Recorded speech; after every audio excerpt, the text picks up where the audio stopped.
April 28వ తేదీ Gujarat Titans versus Rajasthan రాయల్స్కి మ్యాచ్ జరిగింది. ఓపెనర్గా ఆడడానికి ఒక 14 ఏళ్ల కుర్రాడు వచ్చాడు. అతను చూసిన మిగతా ప్లేయర్స్ అందరూ ఏంటి అబ్బా ఇంత చిన్న వయసులో ఎలా ఆడతాడు, క్రికెట్ బ్యాక్ ఇట్లు మోయడానికి మాత్రం పనికొస్తారు అని అన్నారు. ఒకవైపు ఏమో ఇంటర్నేషనల్ బౌలర్స్, మంచి ఎక్స్పీరియన్స్ ఉన్న ఆటగాళ్ళు, మరోవైపు ఫస్ట్ టైం ఐపీఎల్ మ్యాచ్ ఆడుతున్న వైభవ్ కనీసం 10 రన్స్ అన్నా చేస్తాడా అనే డౌట్ అందరిలోనూ ఉంది. కానీ అందరి అంచనాలను చెరిపివేస్తూ ఫస్ట్ బాల్కి 6 కొట్టాడు.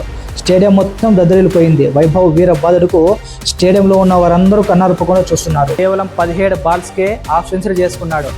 గుజరాత్ టైటాన్స్ తల పట్టుకున్నారు.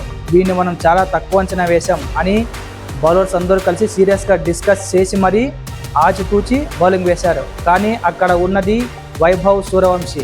వయసు తక్కువ కావచ్చు కానీ గెలవాలనే సంకల్పం గట్టి. ఒక్కో షాట్ కొడుతుంటే వీర మాస్ లెవెల్లో విజృంభించాడు. అలా మొత్తం 38 బాల్స్లో సెంచరీ పూర్తి చేసుకుని సరికొత్త రికార్డు తన ఖాతాలో వేసుకుని తన స్టామినా ఏంటో చూపించేశాడు. For the first time IPL మ్యాచ్లో 14 ఏళ్ల కుర్రాడు సెంచరీ చేసుకున్నాడు. ఈ మ్యాచ్ చూసిన తర్వాత నాకైతే పుష్ప 2లో క్లైమాక్స్ ఫైట్కి అందరికీ ఎలా గూస్ బంప్స్ వచ్చాయో సేమ్ ఇక్కడ కూడా అదే గూస్ బంప్స్ రిపీట్ అయింది. 210 పరుగుల టార్గెట్గా సాగిన ఈ మ్యాచ్లో వైభవ్ అండ్ జైస్వాల్ మంచి పార్ట్నర్షిప్ అందించి ఫస్ట్ వికెట్కి 166 పరుగులు చేశారు. తర్వాత వచ్చిన ప్లేయర్స్ ఈజీగా టార్గెట్ని ఫినిష్ చేసి మ్యాచ్ గెలిచారు. ఫాస్టెస్ట్ సెంచరీ చేసిన వారిలో ఫస్ట్ ప్లేస్లో క్రిస్ గేల్ 30 పరుగులకు గాను సెంచరీ చేశాడు. సెకండ్ ప్లేస్లో వైభవ్ ఉన్నాడు. 38 రన్స్లో సెంచరీ చేశాడు. మన ఇండియాలో అయితే ఫస్ట్ ప్లేస్ వైభవ్దే. అసలు వైభవ్ని ఎలా సెలెక్ట్ చేసుకున్నారంటే ఐపీఎల్కి ముందు ఆస్ట్రేలియాలో ఆడిన మ్యాచ్లో వైభవ్ సెంచరీ చేశాడు. దీంతో ఐపీఎల్ టీమ్స్ అన్నీ అతనిపై కన్నేశాయి. అండర్ 19 టీంలో ఎంపికయ్యి ఇంటర్నేషనల్ మ్యాచ్లు కూడా ఆడుతున్నాడు. 12 ఏళ్లకే బీహార్ తరఫున ముంబైపై ఆడి మంచి స్కోర్ చేశాడు. అలా బీహార్ నుండి ఆడిన అతను జాతీయ స్థాయిలో గుర్తింపు తెచ్చుకున్నాడు. ఇలా వేగంగా ఐపీఎల్ స్థాయికి ఎదిగాడు. రాహుల్ ద్రావిడ్ ప్రాక్టీస్ టైంలో వైభవ్ ఆటను చూసి బేస్ ప్రెస్లోనే కొనేయాలని ఫిక్స్ అయ్యాడు. కానీ అనుకోకుండా ఢిల్లీ పోటీకి వచ్చింది.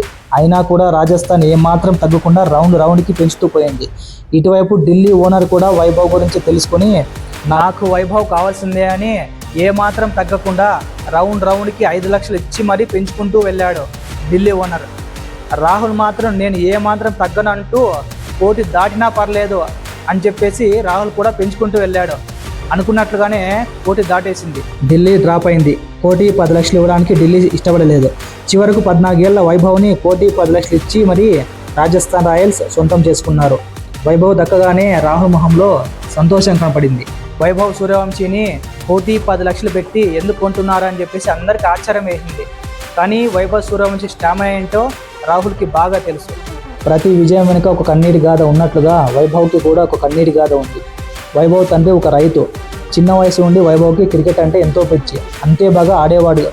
దాంతో తన తండ్రి తన కొడుకు టాలెంట్ని గుర్తించి చిన్న వయసు నుండి ప్రోత్సహించాడు. తన తోటి పిల్లలు స్కూల్ బ్యాగ్స్ వీపుపై పెట్టుకొని స్కూల్కి వెళ్తుంటే అతను మాత్రం బ్యాటు బాల్ ఉన్న క్రికెట్ కిట్ బ్యాగ్ను వీపు పైన మోసుకెళ్లేవాడు. దీంతో పాటు అతని ట్రైనింగ్ కోసం తన ఇంటి నుండి 100 కిలోమీటర్లు ప్రయాణించేవాడు. ట్రైనింగ్ కోసం తన తండ్రి పొలం అమ్మి మరీ అతన్ని ప్రోత్సహించాడు. వైభవ్ తన కుటుంబం గురించి చెబుతూ నేను క్రికెటర్గా తీర్చిదిద్దడానికి నా కుటుంబం మొత్తం కష్టపడ్డారంటూ ఎమోషనల్ అయ్యాడు. వైభవ్ మాట్లాడుతూ నేను ట్రైనింగ్కి వెళ్ళేటప్పుడు మా అమ్మ రాత్రి 2 గంటలకు నిద్ర లేచి నాకు టిఫిన్ తయారు చేసేది. ఆమె రాత్రి 11 గంటలకు నిద్రపోతుంది. నా వల్లే ఆమె 3 గంటలు మాత్రం నిద్రపోతుంది. నా అన్న నాతో వచ్చేవారు. మా అన్నయ్య తన పని చూసుకునేవాడు. ఇల్లు గొడవడం కూడా భారంగా మారింది. కానీ నేను కష్టపడడానికి ఏమాత్రం వెనుకాడలేదు. ముంబైలో బాత్రూంలు కడిగే పని చేసేవాడిని. నా కష్టానికి ఆ దేవుడు ఈరోజు ప్రతిఫలం ఇచ్చాడు. నా విజయం వెనుక నా కుటుంబం మొత్తం ఉంది అని చెప్పుకొచ్చాడు వైభవ్.